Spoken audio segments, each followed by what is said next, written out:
The Allianz Arena, 86th minute. Real Madrid are level on the night, one goal away from a miracle. The crowd is deafening. The whole world is watching. Then, a red card. Camavinga, gone. And just like that, it was over. 2 goals in the final minutes. A 4-3 loss on the night. 6-4 on aggregate. Champions League? Finished. No comeback. No miracle. Just silence. And this wasn't just one bad night. This was the ending of a season that had been slowly dying for months. No Champions League. Trailing Barcelona by 9 points in La Liga. No trophy in sight. For the second year in a row. Real Madrid, the most decorated club in the history of football. How did it come to this? Picture this, Real Madrid, away at the Allianz Arena, already losing the tie by 2 goals from the first leg. Every pundit, every journalist, every analyst had already written them off before kickoff, but they didn't lay down. They scored first, then Bayern equalized. They scored again. Bayern hit back again. Madrid went ahead for the 3rd time. 3 times they refused to die. The crowd was stunned. The comeback was actually happening. And then, the 86th minute. Camavinga, red card, 10 men.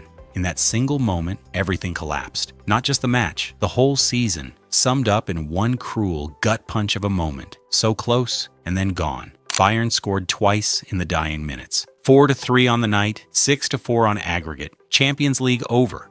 But here's what makes it even harder to watch. That version of Real Madrid, the one that fought back 3 times in Munich, the one that refused to accept defeat, the one where Bellingham drove forward and Mbappe actually looked dangerous, and Vinicius lit up the left wing. That team was electric. And the tragic part? That was the team they could have been all season. Not occasionally, not in one desperate European night, every single week. The talent was always there. It was never about quality. Something else went wrong, something deeper. And to understand what, we need to go back to where it all started to fall apart. To understand this season, you have to understand what happened before it even began. In June 2025, Carlo Ancelotti left Real Madrid, not in disgrace, not after a failure. He left as the most decorated manager in the club's entire history. 15 trophies, 2 Champions Leagues, a man who had given everything to this club and received everything back in return. And when he walked out of that door, he took something invisible with him. Stability. The club needed a replacement, and they went big. Xabi Alonso, the name that had every Madrid fan dreaming. A Bernabeu legend as a player, fresh off dismantling the Bundesliga with Bayer Leverkusen. Young, intelligent, tactically sharp. The appointment felt like the beginning of something special. It lasted 7 months. 7 months before the board ran out of patience. 7 months before the results weren't good enough, the football wasn't clicking, the dressing room wasn't responding. Xabi Alonso, a man who had never been sacked in his managerial career, was dismissed in January. And then came Arbeloa, Alvaro Arbeloa, a club legend, yes, a man who loves Real Madrid deeply, without question, but an unproven manager thrown into one of the most pressure-filled jobs in world football mid-season. With a fractured squad and a fan base already losing faith, he was never truly trusted. Not by the players, not by the press, not even fully by the board that appointed him. 3 managers, 3 different systems, 3 different ideas about what this team should be. And the players caught in the middle, asked to adapt, reset, and perform at the highest level every 3 days, while the identity of the club shifted beneath their feet. Real Madrid had 3 different identities this season, and not one of them worked. Now let's talk about the elephant in the room, Kylian Mbappé. When Real Madrid announced that signing, the footballing world stopped. The most coveted player of his generation, the man Barcelona tried to sign for years, the striker who had terrorized defenses across Europe for nearly a decade. He was finally at the Bernabeu, and alongside Vinícius Jr. and Jude Bellingham, Madrid had assembled what looked on paper like the most terrifying attacking trio on the planet. On paper. Because what looks devastating in a press release and what actually functions on a football pitch are 2 very different things. All 3 of them want the ball in the same spaces. All 3 of them are at their best when the game flows through them. All 3 of them are number 10s, disguised in different shirts, and when you build your entire team around that trio, something else suffers: the balance. All season, Real Madrid were defensively exposed in ways that a club of this stature simply cannot afford. Opponents found space on the counter. Midfielders were isolated. The defensive shape was inconsistent at best, non-existent at worst. Because when your three most important players are all thinking about the next attack, nobody is thinking about what happens when you lose the ball. And Mbappe himself, the man signed to be the final piece, was inconsistent in ways that nobody predicted. Brilliant one week, invisible the next. Moments of world-class quality scattered across a season that never truly belonged to him. Then came the Bayern night, and suddenly it all clicked. Mbappe scored. Vinicius terrorized.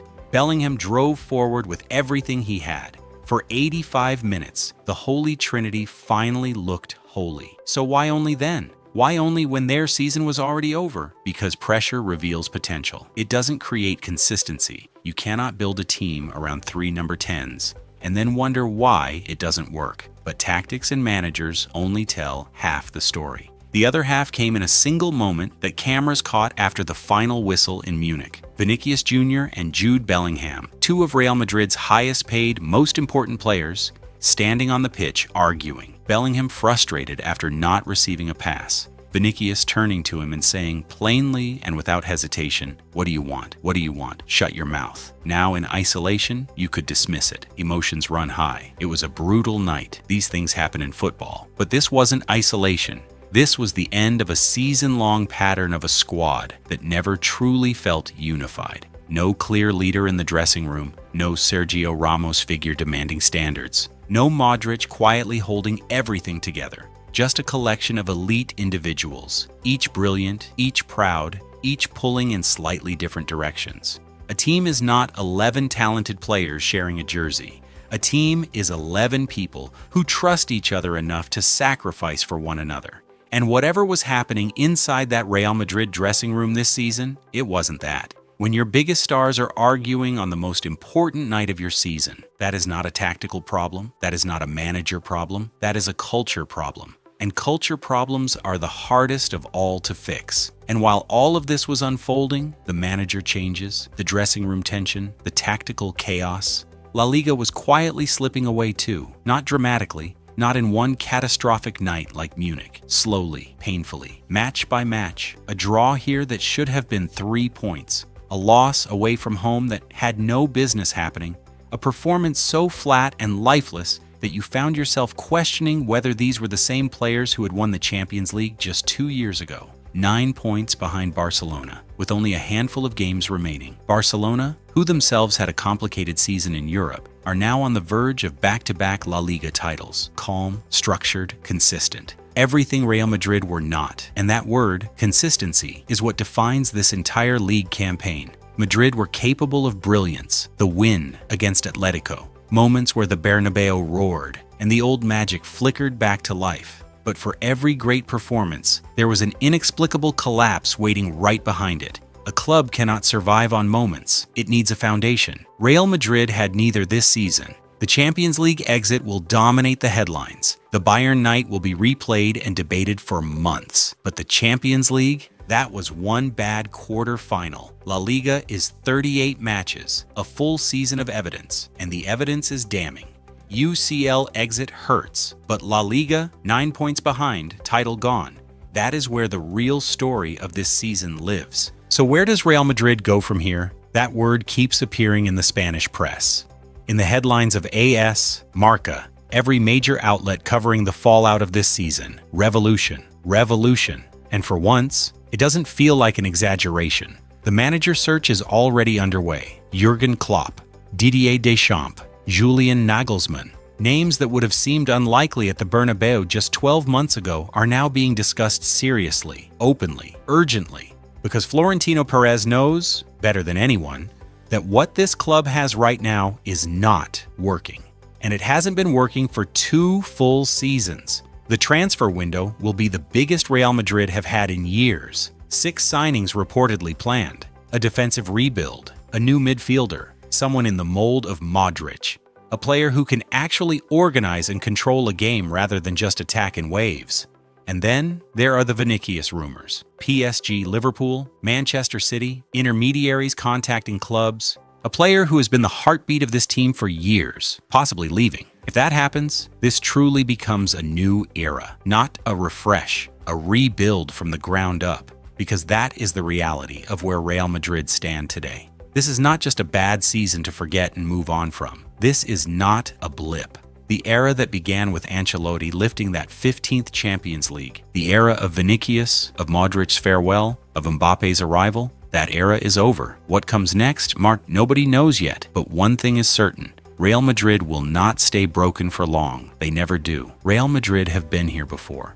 After the original Galacticos era collapsed under its own weight, after the dark years of 2013 when the dressing room was broken and the football was painful to watch, after every crisis that seemed unsurvivable at the time, they always came back, always. But those rebuilds had anchors. They had Ronaldo at his peak. They had Modric quietly holding everything together. They had proven coaches who understood this club at its deepest level. This time, those anchors are gone. No Ronaldo, no Modric, no settled manager, no clear identity, just talent, uncertainty, and a summer that will define the next decade of this club's history. So the question I'll leave you with is this.